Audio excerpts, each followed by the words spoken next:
앙투안 생텍쥐베리는 1900년 6월 29일 프랑스의 리옹에서 태어났습니다. 그의 풀네임은 앙투안 마리 장 바프티스트 로제 드 생텍쥐베리로 생텍쥐베리 가문은 리옹의 오랜 귀족 집안이었죠. 20세기로 들어서며 실질적인 권한은 상실한 귀족 집안이었지만 어린 생텍쥐베리는 넓은 집과 아름다운 자연 환경을 경험하며 어린 시절을 보냈고 많은 책과 연극 대본 등을 접할 수 있었습니다. 순수한 낭만과 애국심을 동시에 지녔던 청년 앙투안 생텍쥐베리는 해군 사관학교에 지원하였으나 2번이나 낙방했습니다. 진로를 변경한 그는 파리의 미술학교에서 건축학과를 공부하였으나 큰 흥미를 느끼지 못했고 1921년 군에 입대했습니다. 1922년 군용기 조종 면허를 취득한 생텍쥐베리는 이듬해 모로코로 배치받으며 조종사 경력을 시작했습니다. 하지만 조종사 경력을 시작한 지 얼마 지나지 않아 항공기 추락 사고로 두개골 골절이라는 큰 부상을 당하며 어쩔 수 없이 전역하게 되었습니다. 1923년 큰 부상에 이어 약혼녀와 파혼까지 하게 된 그는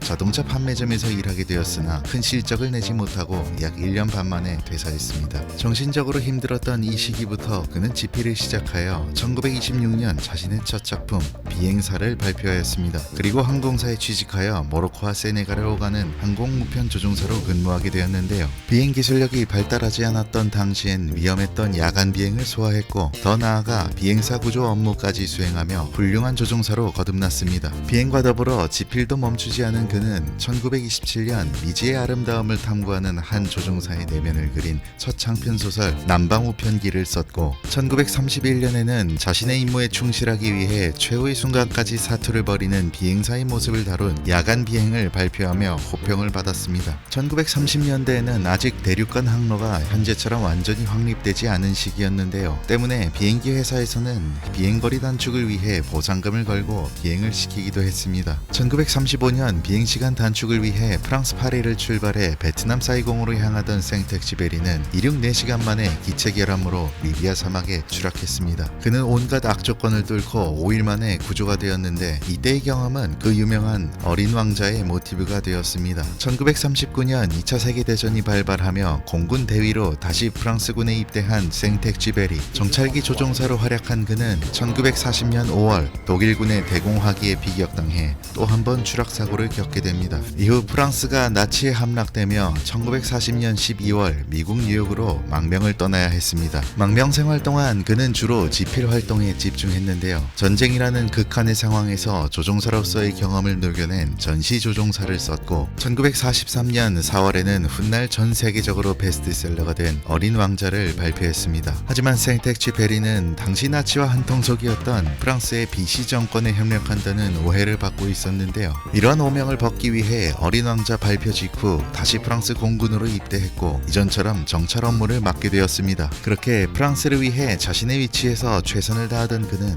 1944년 7월 31일 정찰의 임무를 위해 이륙한 이후 다시는 돌아오지 못했습니다. 언제 목숨을 잃을지 모르는 조종사의 삶. 그러나 한편으로 아름다운 인간의 내면을 그린 작가의 삶이 공존했던 생텍쥐베리. 항상 자유로운 비상을 꿈꿨던 그는 다음과 같은 말을 남겼습니다. 인생을 꿈으로 만들고 꿈을 현실로 만들어라.